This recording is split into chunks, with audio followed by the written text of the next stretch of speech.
Picture a moment you know too well. Someone asks, you smile, and the yes leaves your mouth before your body has a chance to object. The room approves. You look capable, kind, safe. But when the door closes, your chest feels tight, as if kindness has been paid for with oxygen. How many times can you spend yourself this way before something in you sends the bill? Today isn't about condemning kindness. It's about what happens when kindness is used to quiet your truth, buy belonging, or keep the peace at the cost of your nervous system. We'll trace how an admirable virtue becomes a quiet saboteur, how culture rewards self-erasure, how resentment ferments in the dark, and how boundaries turn compassion clean again. I'll ask you to try small experiments, not to become hard, but to become honest. Because kindness that excludes you isn't kindness, it's performance. And performance eventually collapses. A virtue turns into a vice the instant it erases the one who offers it. Kindness heals when it includes you. It harms when it replaces you. When be nice secretly means disappear to keep the peace, tenderness curdles in quiet ways, usually against your own body.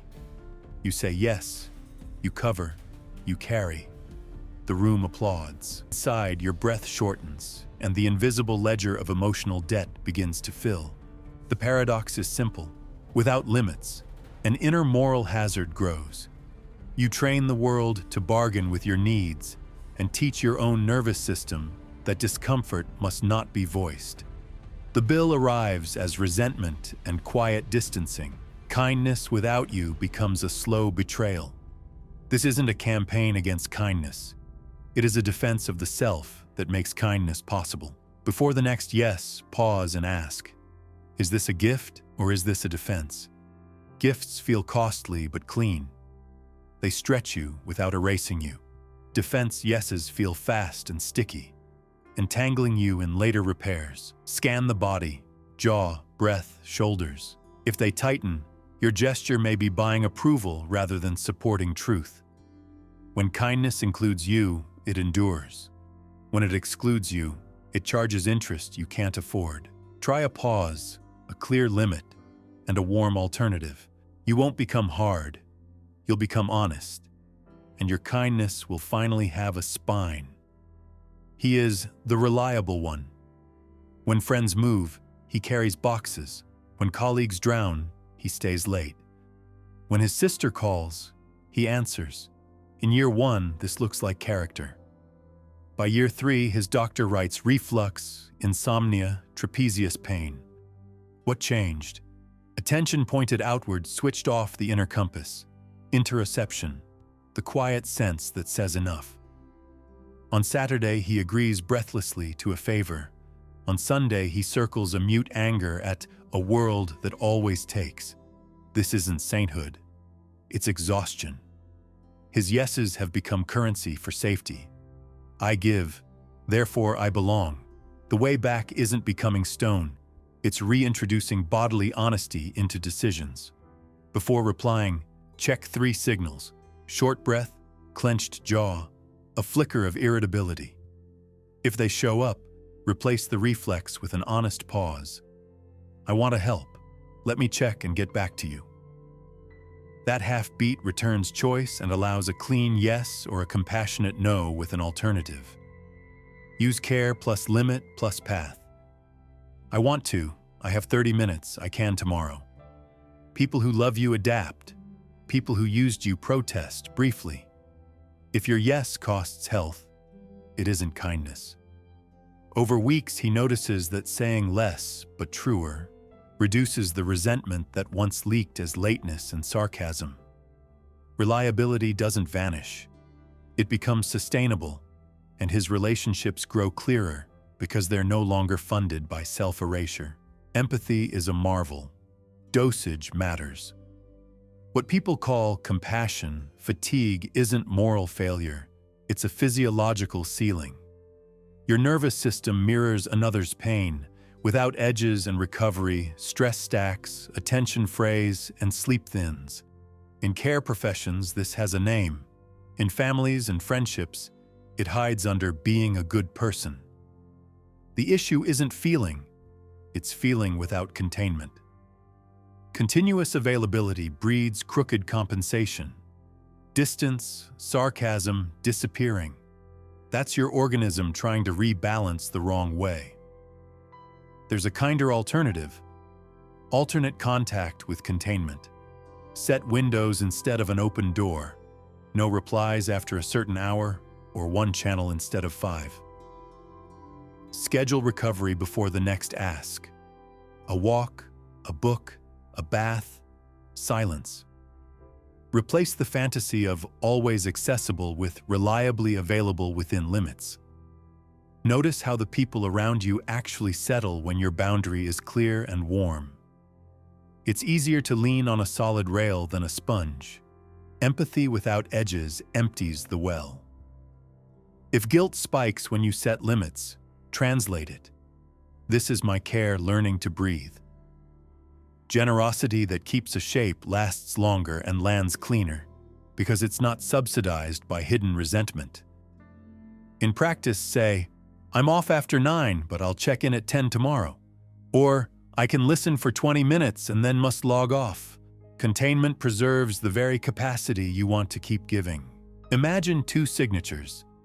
In the first, yes, your shoulder drops, time stays whole, and you feel dignity even as you pay a real price. In the second, your chest tightens.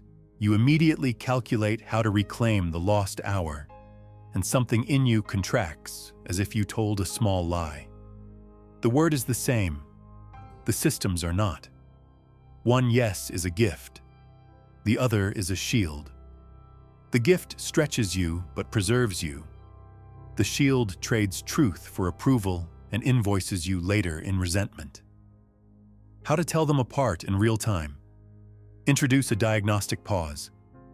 Let me check and get back to you. While you wait that minute, scan 3 dials. Breath, does it open or close? Horizon, does life feel roomier or smaller? Narrative, does this sound like choice or obligation? If 2 of 3 constrict, you're negotiating for belonging, not giving a gift.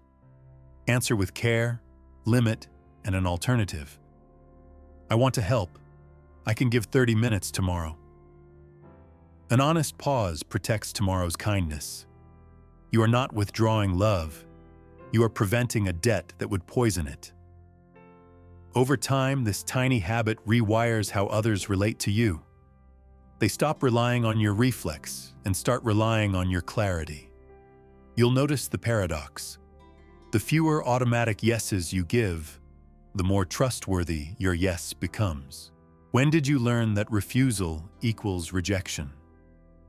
Many of us were praised for being easy, helpful, agreeable, and punished for friction. We learned to trade clarity for connection. As adults, the fawn reflex appears polished.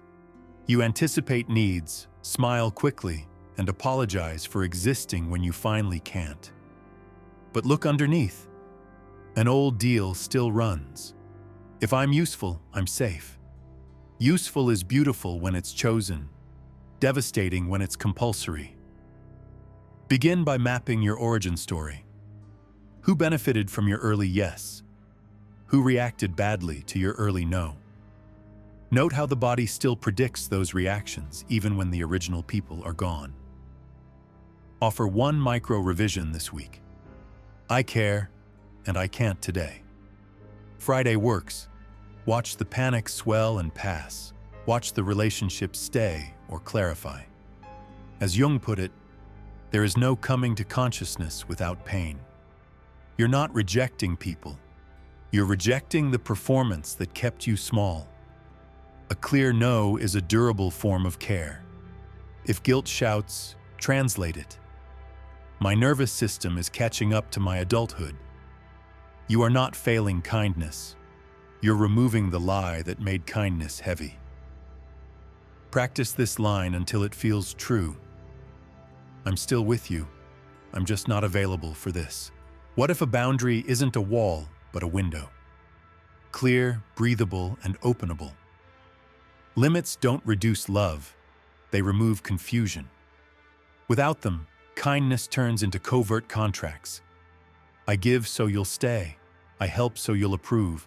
I bend so you won't leave.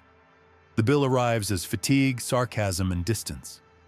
Replace the contract with clean language that carries care and contour.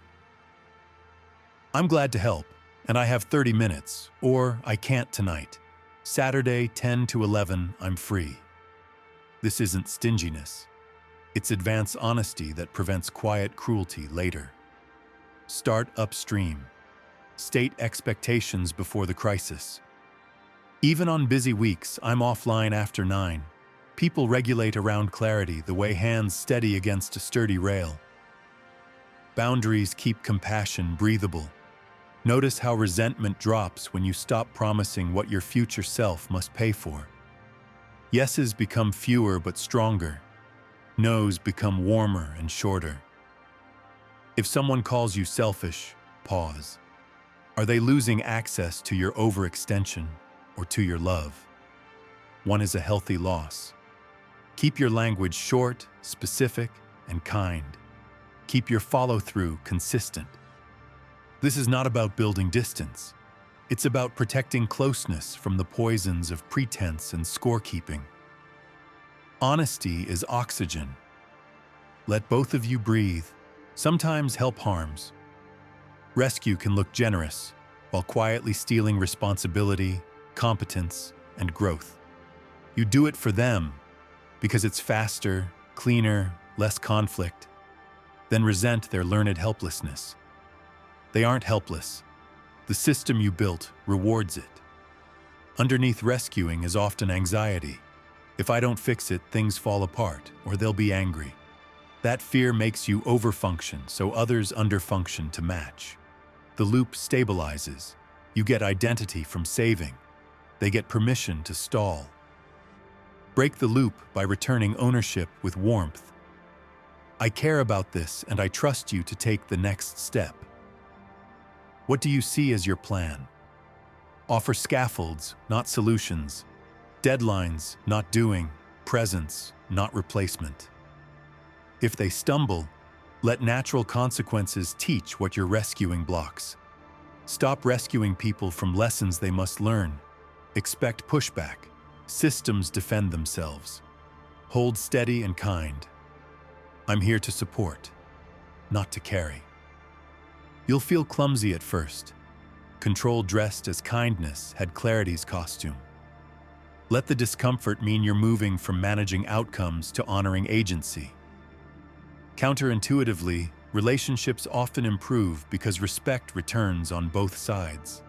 Help becomes cleaner, rarer, and far more effective because it no longer buys peace at the price of truth. Today, try one compassionate no with a clear alternative. I can't tonight. I'm free Saturday, 10 to 11. After you send it, check your body an hour later. Lighter or tighter. Then tell me in the comments what changed, if anything.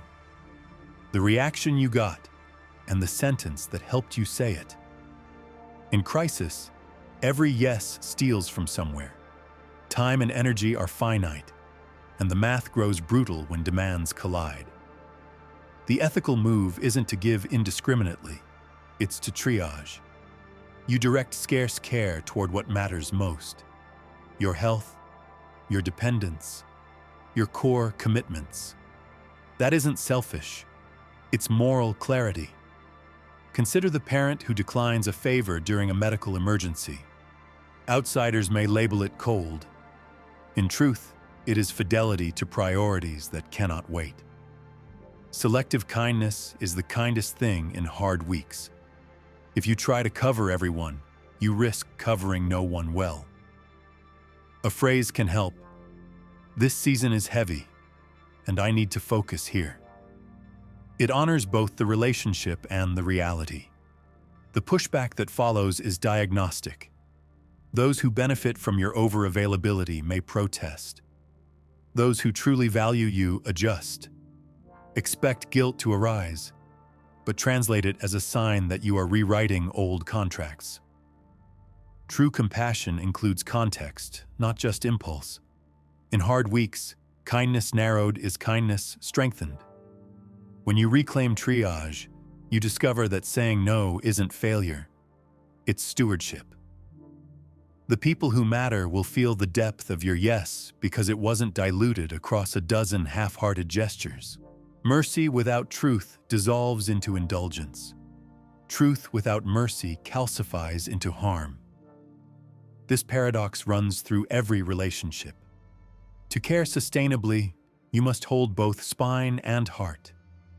Consider the parent who shields a child from every natural consequence, merciful but untrue, raising fragility. Or the manager who delivers blunt truth without care, true but merciless, breeding fear. Both fail.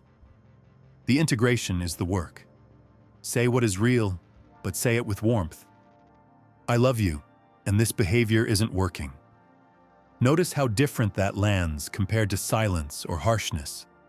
Honesty that carries affection becomes digestible. Affection that carries honesty becomes trustworthy. Kindness, then, isn't avoidance or aggression. It's the art of holding opposites. Practice by checking tone and content separately. Is the fact clear? Is the delivery kind? If either answer is no, recalibrate. People crave this combination more than relentless mercy or cutting truth. Over time, relationships shaped by both become stable because they are grounded.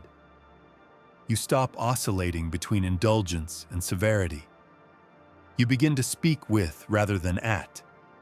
Goodness requires both a spine and a heart. This is not a compromise. It is a union where kindness matures into integrity. That union is where trust can rest without wobbling. She laughs at jokes she hates. She offers rides before anyone asks. Later she says, I don't know who I am around him. Call it the fawn response, a peacekeeping reflex that once kept her safe and now keeps her small. As a child, agreement bought calm. As an adult, it buys confusion. The pattern looks kind from the outside and claustrophobic from the inside. She nods. Her stomach knots. She agrees. Her eyes dull. When she tries a micro-truth, I'm going to pass tonight. Anxiety spikes, then fades. The world doesn't end. The relationship clarifies. Start where she did. Pair truth with warmth and keep the sentence short. I like you, and I'm not up for this. Expect the body to protest. Train it gently with repetition. Keep a friend on speed dial to anchor you after a shaky number. Track what happens over a month. More sleep, less resentment, cleaner invitations. If someone punishes the boundary, notice the rule they preferred. Your comfort was optional. Peace bought with self-erasure is too expensive. Genuine kindness returns when she stops bribing closeness with compliance. She hasn't become selfish. She has become legible. The right people adjust to clarity. The wrong ones reveal themselves. That revelation, though painful, is a doorway, not a verdict. Picture a rule you never announced, but practiced daily. I will adapt so you don't have to consider me. After years, the people you love stop asking what you want. They think you prefer silence. You trained them well. Now try the opposite experiment for 7 days. Once a day, volunteer a preference without apology and without over-explaining. Let's sit by the window. I'd like Tuesday, not Thursday. I'm leaving at 6. Watch the micro-shock in faces accustomed to your quiet pivot. It will pass. You are not imposing. You are becoming visible. To help your nervous system, speak early before pressure builds and your voice thins. Keep your tone warm and your words simple. If someone bulldozes your bid, repeat once. I hear you, my choice is Tuesday. If they still push, you have data. If you never name your needs, Invisibility is predictable. Visibility will cost a few comfortable illusions, but it buys truer coordination. People can finally meet you because there is a you to meet. Over time, your calendar starts to look like your life instead of a museum of favors. The paradox appears again. By asking for less accommodation from yourself, you invite more collaboration from others. Where does your resentment go when you can't say no? Most people don't hold it, they leak it. It slips out as lateness, sighs, sarcasm, forgetting, or an inch of distance in the places intimacy usually lives. The leak costs more than the refusal would have. Start by mapping your signature. When you say yes too fast, what shows up next? Complaints, procrastination, thin smiles, private contempt? Note who evokes it and where: family table, group chat, office hallway. Keep a quiet log for 7 days. Patterns are kinder than judgments. Then run a swap. Choose one leak and exchange it for one honest boundary within 24 hours. I said yes quickly. I need to adjust to 1 hour. Or, I can't tonight. Saturday 10 to 11 works. Speak early, while your voice is still steady. If guilt surges, breathe until it becomes information. This is an old contract trying to renew. Tell yourself out loud, I'm repairing the relationship by being clear. If the other person responds poorly, that is useful data, not a verdict on your worth. Leaked anger costs more than spoken truth. Over a month, notice the downstream effects. Less covert punishment, fewer mental rehearsals, more ordinary warmth. What grows is not selfishness, but legibility. People finally know how to be good to you because you showed them how. Kindness is a circle. Draw yourself inside it. Self-inclusion isn't narcissism. It's stewardship of the instrument that makes generosity possible. Think of energy as a commons. If you overgraze it, the field dies and future giving dries up. Translate this into tiny, durable behaviors. A curfew for yourself, a weekly hour that cannot be traded, a budget for favors that resets each month. Phrase it plainly. I want to help. I'm off at 6. Saturday morning works. Consistency matters more than size. People can build around your pattern when it is stable. Expect a short withdrawal from the drug of being endlessly available. Then expect a steadier mood, clearer yeses, and lighter sleep. When guilt appears, name it accurately. Guilt is old loyalty misfiring. Reassure the nervous system with evidence. Notice that people you love are still here when you include yourself. If someone equates your limits with lack of love, slow down and restate the bond and the boundary in the same breath. Include yourself, or your kindness won't last. Over time, this stance changes the texture of relationships. Invitations become specific instead of presumptive. Your yes earns weight because it has a spine, and the part of you that once felt used begins to feel trusted, by you first, and then by everyone else. Let your kindness grow up. The immature version performs. It nods quickly, overpromises, and keeps a covert scoreboard. The mature version tells the truth kindly, rests without guilt, and gives without keeping receipts. Start by pruning habits that look generous, but breed resentment. Auto yes texts, open-ended favors, I'll figure it out vows. Replace them with clear scope, time bounds, and shared ownership. I can proofread 2 pages by noon. I'm free 10 to 10:30 on the phone. What part will you take? You're not shrinking generosity, you're right-sizing it so it can last. Clarity is the kindest form of care. Track how relationships reorganize around your steadiness. Some strain, many deepen, and a few fade because they were sustained by your self-disappearance. Let those endings be honest rather than dramatic. To keep momentum, maintain a simple weekly ritual. Review one boundary you held, one you bent, and one sentence you'll practice next week. Celebrate follow-through, not perfection. When nostalgia for the old overgiver appears, remember the cost: fatigue, hidden anger, fuzzy trust. Then look at the new dividends: sleep, warmth without debt, yeses that mean yes. Mature kindness is quieter, clearer, and unexpectedly spacious. It protects the giver, respects the receiver, and makes generosity believable. Kindness turns dangerous when it asks you to disappear. You don't need to harden to heal. You need to include yourself. Let your yes be chosen and your no be clean. Pair warmth with truth and return responsibilities to their owners with steady hands. Hold limits as advance honesty, not punishment. Notice how relationships settle when your edges are known and your care has shape. Keep one practice: a brief pause before commitments, a plain sentence that states both bond and boundary. Over time, you'll feel the shift: less leaking resentment, more ordinary ease. Draw yourself inside the circle you draw for others. That is how kindness stops performing and starts repairing.